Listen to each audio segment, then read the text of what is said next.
everybody, this is On Cinema. I'm your host Tim Heidecker. We're actually doing this show from an airplane up on a flight. My guest is Greg Turkington. Hey everyone, it's a little bit early for me, but this will be a fun podcast.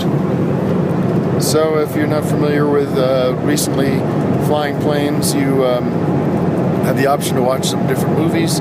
So we were watching a movie called Smurfs, and it's a kid's movie, but it's pretty interesting as well.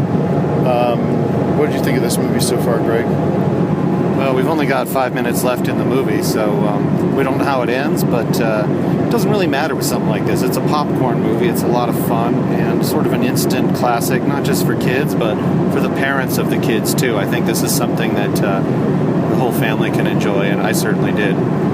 So if you're on a flight or want to rent a movie at home, we definitely recommend Smurfs. Talk to you next week.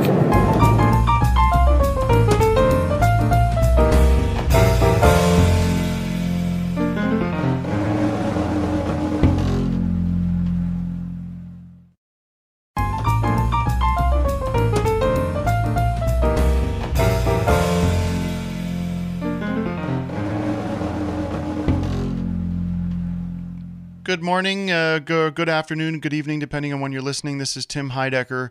I'm your host on the On Cinema podcast. I have been really enjoying putting this podcast out and have been having a lot of fun talking about some of my favorite movies and some movies I'm not so familiar with. But it's been a real fun experience doing this podcast. I've been doing it from a technical side. I've been sort of doing it on my own and learning along the way.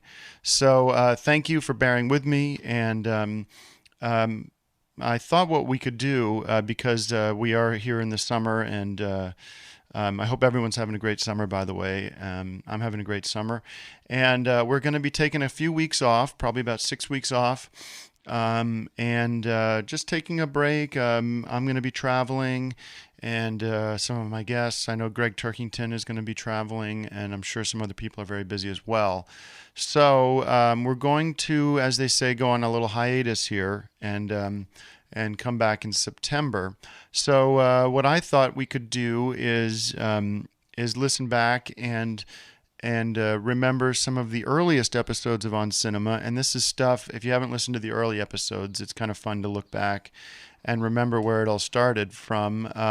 It's primitive in a way, because I was doing a lot of this recording on my phone through the phone recorder.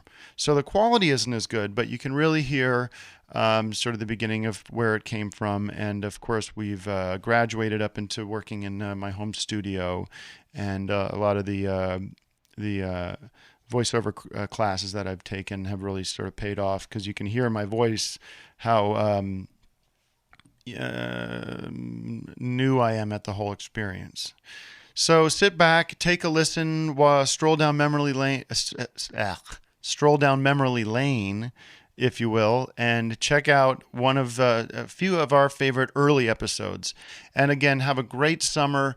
We'll be the whole On Cinema team will be back raring and ready to go in September, and have a whole new slew of movies and a bunch of new great, cool, special, exciting things happening in September. So until then, keep checking out the movies. I hope you enjoy all the summer blockbusters that come out. There's so many, just almost too many to name here. So enjoy and take care and have a great summer.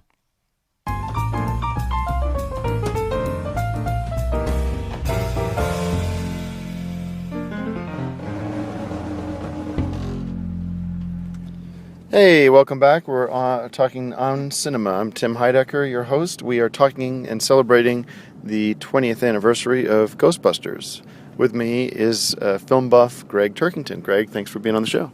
Thank you. It's great to be here. So Ghostbusters, Ivan Reitman, Bill Murray, Dan Aykroyd. Yeah, that film's a classic, by the way. Yeah, I mean, it's got all the notes. It hits all the notes. It hits comedy. It hits sci-fi. It hits adventure.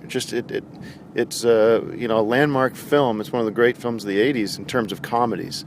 And a lot of people don't realize how popular it was, because it was just that popular. You know, I watched it recently and was struck by how funny it is, and also how original it was, because there wasn't a lot of movies like that at the time. That was the first movie like that, and I don't think there was a sequel, but other than that, there's never been anything like it. All right. Well, any Academy Awards for that? I don't think it won any, but, that's the not... Academy, sometimes they make the wrong decisions. Right. Well, thanks for joining me, and we'll see you next time.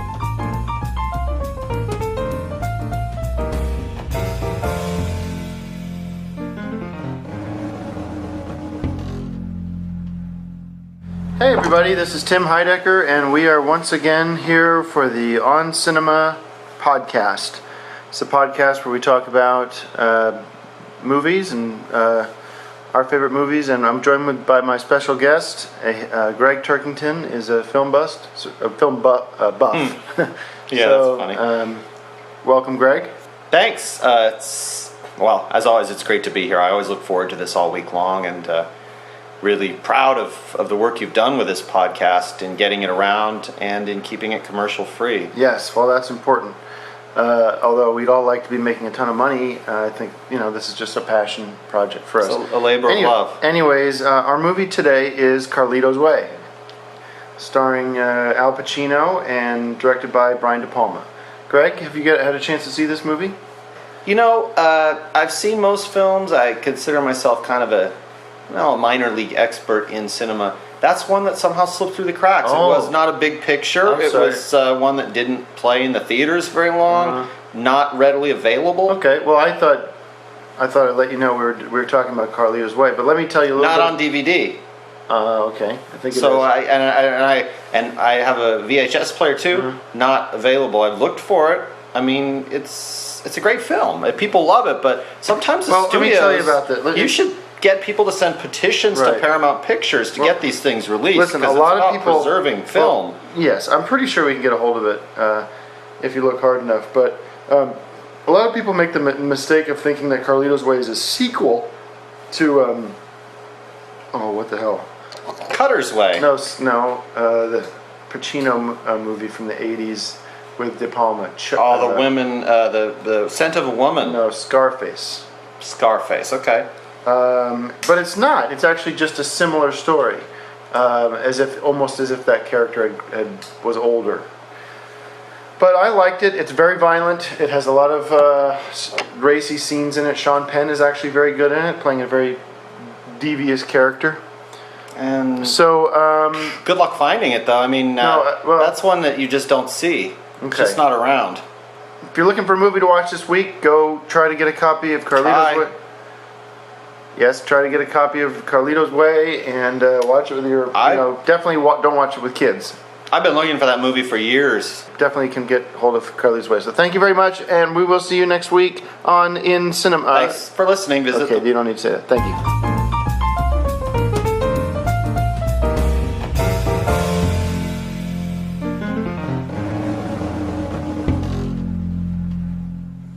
Hello, welcome back. Thanks for listening. My name is Tim Heidecker, and you are listening to On Cinema. Talking about movies, pop culture, movies, new movies, old movies, and my guest is film buff Greg Turkington. Greg? Hey, everyone. Thanks for coming in again, Greg, and doing this with me. It's been a lot of fun. I look forward to this, and I look forward to reading comments and hearing people talk about what we're trying to do here. Yeah, well, it's been a real eye-opener for me to see what people like and what people don't like, and obviously we'll keep working on it. And we have our own tastes. I mean, everyone does. So that's right. Well, I want to talk today because we are celebrating the 20th anniversary of the first Lethal Weapon movie starring Danny Glover and Mel Gibson. Mel Gibson, yes. Sorry. I should have said Mel Gibson first because he's sort of the more famous, he's the bigger star out of the two. But I think in the film they're both, equally... They're partners. Yeah. And that's what made the series work. Right. Yeah, so I wanted to not only talk about the first Lethal Weapon, but I also wanted to talk about the sequels, because I feel like you kind of have to talk about all the Lethal Weapons, because they're all different for different reasons, but I think they're all pretty... I don't remember the last one, but at least the first two or three are really good movies. Well, the thing to do And I mean, you can do this at home with friends or whatever. Is just to stack them all up in your player and just watch them one after another, and just see how the story progresses, and just follow these guys as they do their thing. And that's a fun afternoon. Okay. Well, yeah, we should do that sometime. I don't think the Lethal Weapon, directed by Richard Donner, really broke any molds that didn't exist, because you had cop movies. But what do you think was so special about it? Was it the chemistry between Danny and Mel Gibson? Mel Gibson. Well, what can you say? I mean, this is just a successful franchise, and people really liked it. And it didn't have a hit single attached. It wasn't a music video driven film. It was about a friendship, and you had some you had some drama. You had some police scenes. It's funny you mentioned the music, because Eric Clapton did a lot of the music for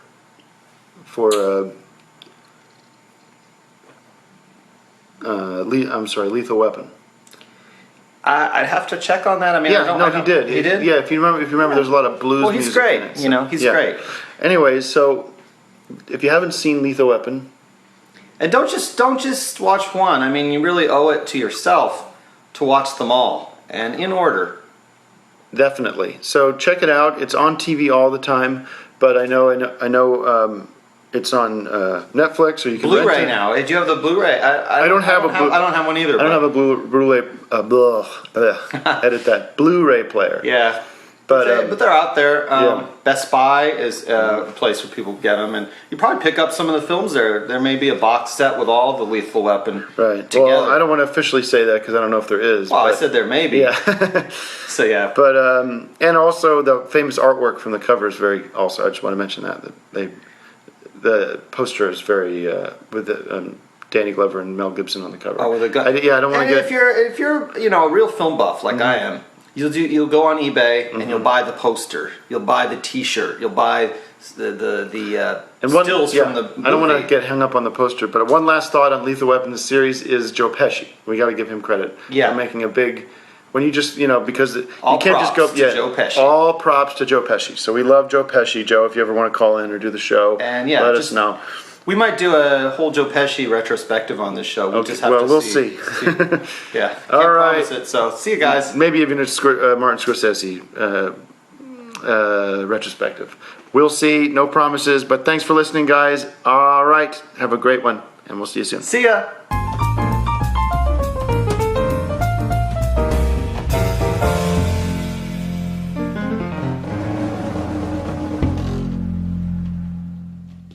Hey, welcome back. This is On Cinema. I'm your host, Tim Heidecker. Joined with me is Mr. Greg Turkington. Greg, thanks for coming on the show again. Hey, it's always fun to be here. Today we are celebrating the 20th anniversary of Stanley Kubrick's The Shining. That's a classic. That was a big hit for Mr. Kubrick. Now, it was originally based on a Stephen King book, correct? Yeah, and I've never read the book, and I always meant to read it because I love the movie. Yeah, well, you have Jack Nicholson and Shelley Duvall and the Scatman. Scatman Crothers. Right. And it's a chilling, I guess you could call it a horror movie or a thriller. It deals sort of with paranormal activity, in a hotel. Yeah. Very well made, for a horror movie. It was very well made, very high quality. Especially for the time, I think. Yeah. And I believe it won an Academy Award, or? It was nominated. I don't know. We'll have to look into that. Yeah. Get back to you guys on that. All right. But yeah, what can you say about The Shining? I mean, it's one of the great horror movies, right up there with the rest of them. Like Psycho and the haunted. The haunted house. Poltergeist. And Jack Nicholson. I mean, that's got to be one of Jack Nicholson's greatest performances. What can you say? I mean, this is prime Nicholson. What's the famous line? There's a lot of famous lines from the movie, but one of the famous is where he quotes, "Here's Johnny."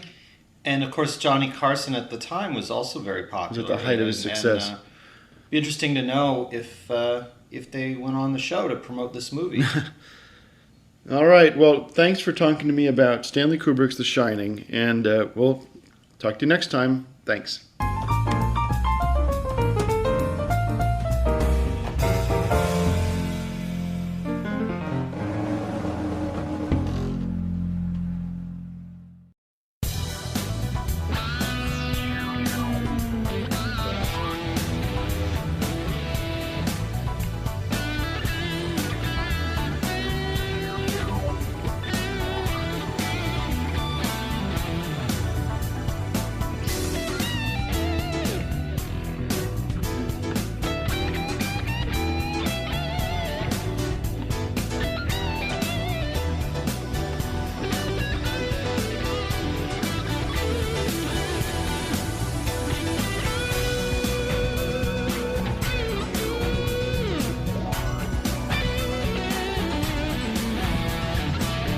Hey everybody, this is On Cinema. You're listening to the On Cinema podcast. My name is Tim Heidecker. Welcome back.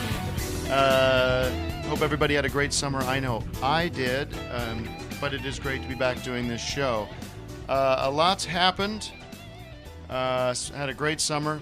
Spent a lot of time with my family. Did some traveling, saw some movies, and really just enjoyed myself. It was great to get away from the show, to refine it and to work on it, and to know that my listeners would be back waiting for me in the fall, as you are now listening to the show. I want to also just plug the website oncinemapodcast.com. Towards the end of towards the end of our run. At the beginning of the summer, we spent a lot of time putting that website together, and had my fan on. So we spent a lot of time working on putting that website together. It really is a collection of all the work we've done, 40 great episodes. There's a great bonus episode up there actually as well that we put together for 99 cents. You can go check that out. So we're back. My guest is Greg Turkington. And, hey guys, we're happy summer. Yes, happy to be back. Greg, what were you up to over the summer? Anything?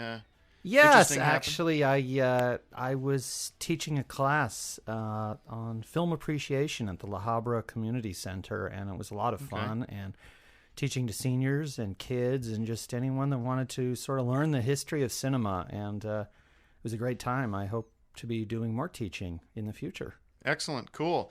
Well, I spent some time overseas, actually. My friend, a business partner of my wife's, had a vacation rental home in Spain. Right. So we spent 2 weeks there, and then we took a trip to Portugal, which I've never been to Portugal before, and that was lovely as well. I've been sort of out of the loop a little bit, but have also been paying attention to what's going on. I didn't get to see too many movies this summer. Yeah, no, I've caught up on my movies and some. I managed to stumble upon an estate sale where they were selling off old videotapes from the man who passed away, sadly. But the videotapes were 50 cents a piece, and I picked up 500 of them to add to my collection. So I've just been going through those. And well, I know there's been a lot of big movies this year, the Batman movie, the Spider-Man movie, and I haven't seen any of them. So I'm hoping to spend some time this fall catching up with them. I wanted to share something with you because I was listening to this, I was following this news story over the summer kind of casually. And now that I'm back in America, it's sort of become a thing. The election's coming up, and let me just read this to you and get your thoughts on this. Okay. This is from Newsmax. It says Obama ignored warnings on Solyndra. The Obama administration ignored warnings from its own analysts to cut its losses on a $535 million loan to Solyndra, which is an energy corporation that makes one of these fake energy things that makes satellites or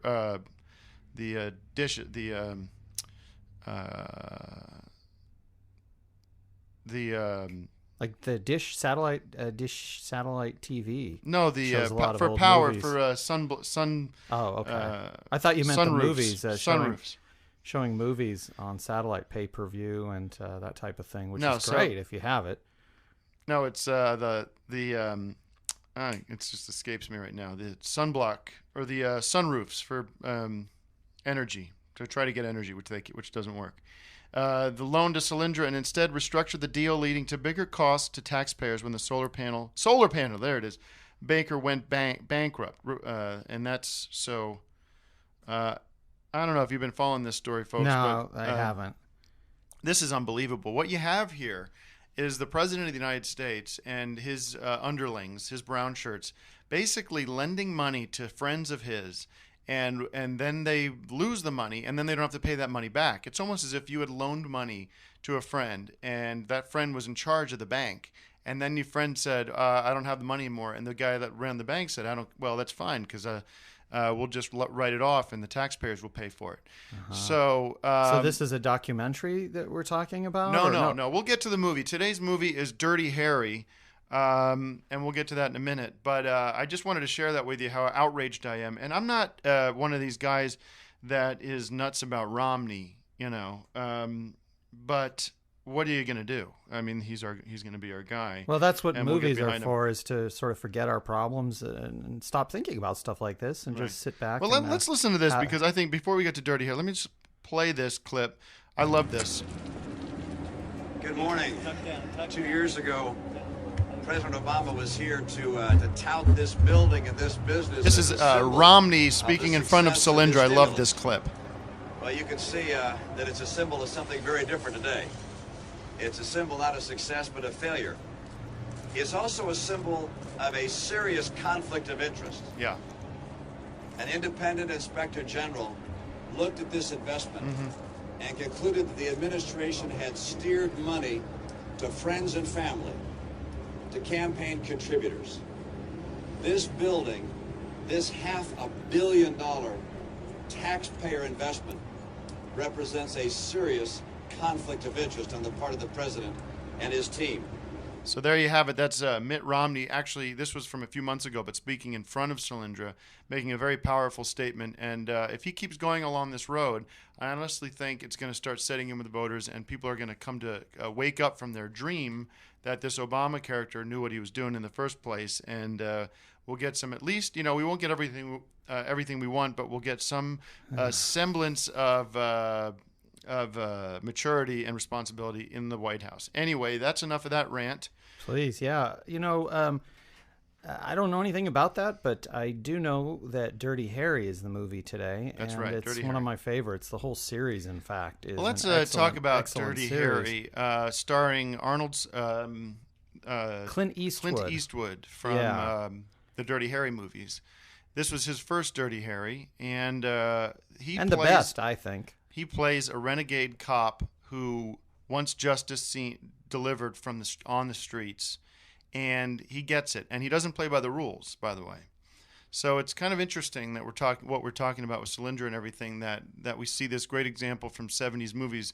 Clint Eastwood is sort of the model for how we need to start behaving if the government starts telling us what we need to do. I think the movie was just a lot of fun. This is one that keeps you on the edge of your seat, and it's a thriller, and it's one of the first of the big movie thrillers that continues to this day, and it's a very popular type of movie, and it's neat to see one sort of where it all started, and to see Clint Eastwood sort of developing this hard-boiled cop character that has worked so well for him and for others. It's a lot of fun. Tell me, Clint Eastwood, by the time he made this movie, had he done other movies before, or was this yes. Because he seems a little older in the movie. I don't know. No, he had done a lot of Westerns, and I'm not the biggest Western fan, but I do like quite a few of them, and the ones that he made are some of my favorites, and that would be something that I would recommend you go out and rent or even buy if you got some spare change. Well, it was great seeing you again. I'm glad you're safe and sound, and you sound like you had a great summer. And we'll be back next week with more movies, more interesting dialogue and conversation about what's going on in the world. Hopefully more movies. And we'll talk to you soon.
Hey everybody, it's On Cinema. My name is Tim Heidecker. You're listening to another episode of the podcast, On Cinema.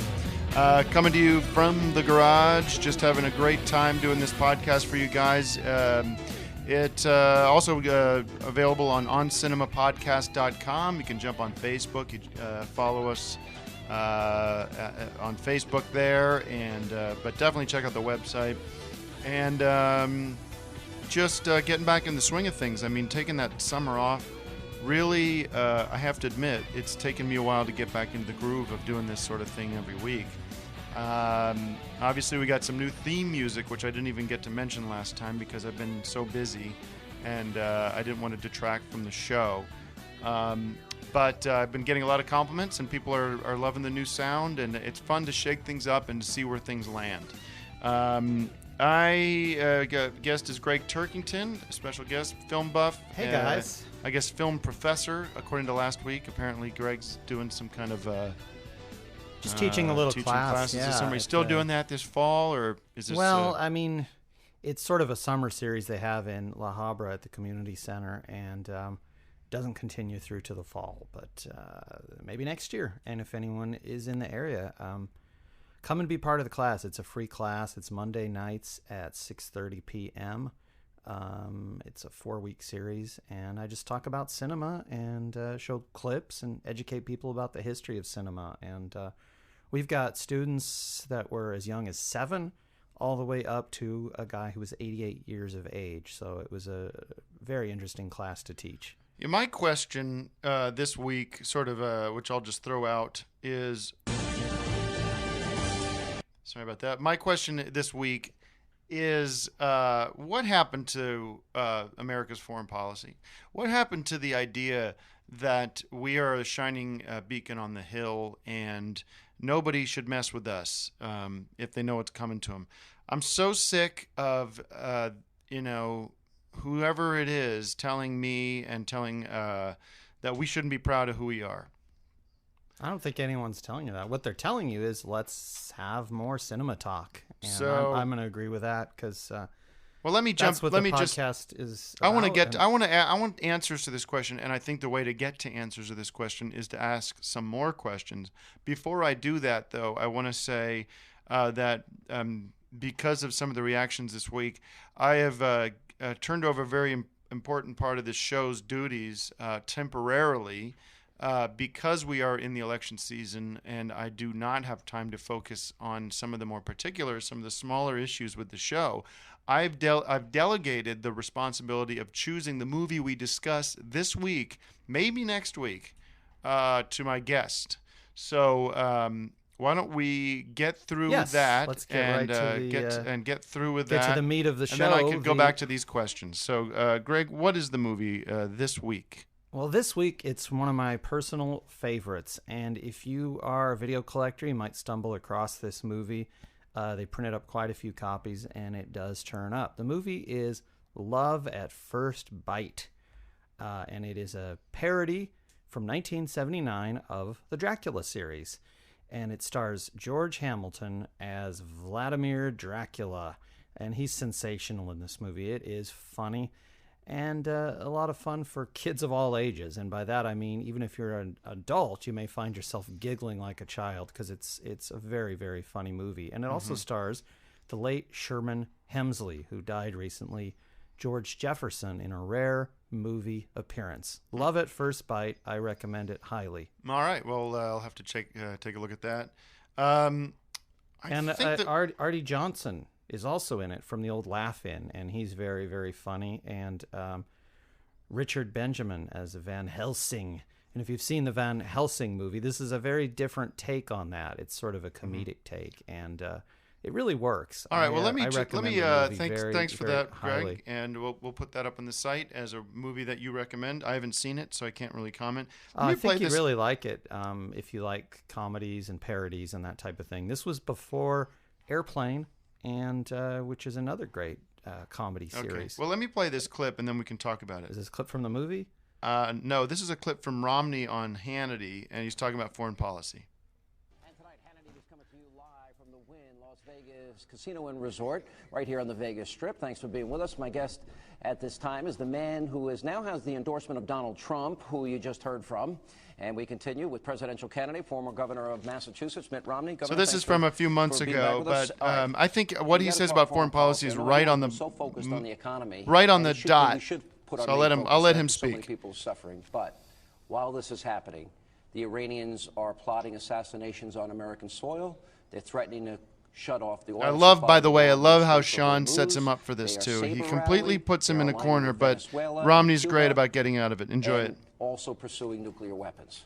Now, President Obama once said, Iran's a tiny country. They're not the Soviet Union. They're not He actually did say that, by the way, too. Turns out they're a pretty big threat. Weakness always begets adventurism by the world's worst actors, and that's what's happening in Iran. The president has communicated. And that's just what I wanted to hear. That quote is so great. About the world's worst actors. Yeah. Well, that ties it back to Love at First Bite, because actually has some of the world's best actors, comedic actors. Let me just finish my soapbox on the Romney thing, because I just think this guy's understands what it means, how America needs to position itself going into the 21st century. We're in the 21st century, but I'm very excited to hopefully be in a position to support a guy who's going to really make this country great again around the world. And sometimes that's not being the nicest guy. I mean, I think that's where we get confused. Sometimes nice guys finish last. That's one of my favorite lines from. Can't remember the movie that's from, but it's true. It's in a lot of movies. Yeah, I mean, that's a pretty famous phrase. Right. So I think everybody needs to step back a minute, and while everybody's crowing about you can't say this, you can't say that, you have to also remember that sometimes you got to make the tough choices, and some people out there is evil in this world, and people need to be dealt with, and our national interests need to be the most important thing that we think about. And our podcast interests need to be also... well, it should be movies, because that's what people are interested in. So. Well, listen, there's a time and a place for everything, and because of the severity of the election coming up, I do want to spend just a fraction of every episode talking about things that are important to me. It is my episode. The fraction is. It is my podcast. 99 let me remind you, it is my podcast, and if you have a problem with the content of the show, you are a guest. You're free to walk off. You're free to. Well, I don't have the equipment to do this. Well, then you won't do it. I mean, here's the thing, Greg. I ask you to come on the show because you're a good guest and you have an interesting perspective on movies. Yeah. Okay. Now, if you don't want to be a part of the show, all you have to do is say, I'm not interested, and then I'll find somebody else. Because believe me, there's plenty of people I could call right now that would be happy to come on the show and talk about their favorite movies. I could get any number of friends, family to come on this show and do this. Yeah, but they're not experts, and it doesn't sound like that's what you'd get anyway. It sounds like you'd get somebody to talk about politics. Well, maybe I will, and maybe that'll become a more popular show, because frankly, this show is not popular. There's not a lot of people that listen to it. There's not a lot of people that get back to me that they like the show.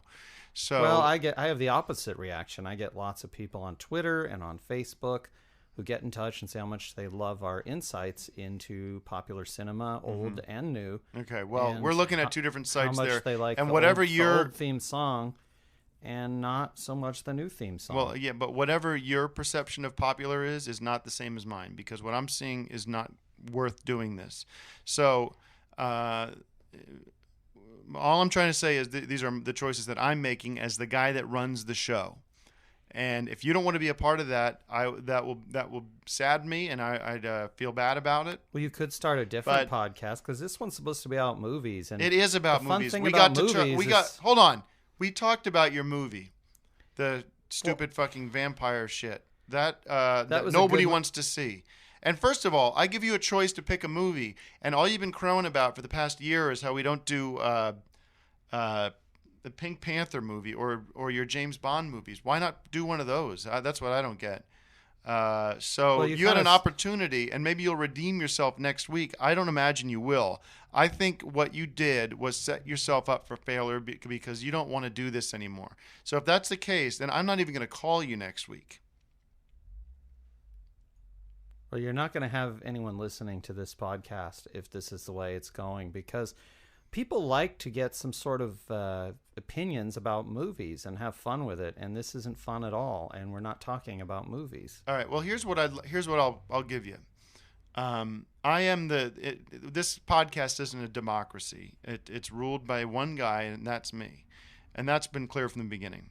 But because I am a benevolent dictator, I will allow a poll to be created on whatever a site of your choice, and people can weigh in. And if they just want to hear stuff about movies, they don't care what I think about this or that, then let me know. And well, they care about what you think about movies. I mean, that's what made this podcast so successful, is sharing opinions about movies. Sometimes we'd get into an argument about how great a movie was or wasn't great, and that's what made it so successful. And it is successful. So I don't know why you're suddenly turning on the podcast that people love and that gives people a little ray of hope every week. I am not suddenly turning on the podcast. I'm merely trying to grow the podcast, and by reducing the audience. I mean, let's get back to movies. That's what we do the best. And I think if we do have a poll or a vote, I think you'll find that I'm right. And, well, you'll notice I distinctly use the word poll, because a vote wouldn't do anything, because this isn't a democracy. It's a benevolent dictatorship. Well, then why do you want to talk about America in this way, that you're mad because it's not living up to your democratic ideal? But you want to talk about politics now? No, I don't. I want to talk about movies, and I would like to talk about the Pink Panther movies, and I would like to talk about some of my favorite James Bond moments, and get into some of the movies that we haven't gotten to in the last season. Well, I'll tell you what then. Next week, I hope that we will this season. Next week, you know what? Next week, I will turn the hosting duties over to you for that week, and you can host your own retrospective on James Bond, if you want to, and I will simply sit back. I'll set you up with the audio stuff that I've put a lot of money into, and I will I will talk about your James Bond movies, and I'll chime in because I've seen a few myself, and we'll see how that goes. See how many people appreciate that. You want to do that? Well, I mean, again, because if you do, I'll make that announcement right now, and people can start gearing up for that next week. No, I just want things to go back to the way they were. Well, they're not going back to the way they were. I don't really need to be the host of the show. I always sort of like adding the expert commentary, and I think you're a very good host, or we're a very good host. Thank you very much. And I think that you should be hosting, and I should be providing some expert opinion, and that's the way the show worked. And I also don't think that this discussion should be part of the show, and I think you should cut this out before broadcast. No, this is who I am, and this is the show. So that's how we get people listening, because you never know what people are going to say. Next week, folks, we're going to talk about the movies of James Bond, and special guest host will be Greg Turkington, and it'll be fun. I'll be here making sure that nothing goes too off track, but looking forward to it, and stay safe, and God bless America.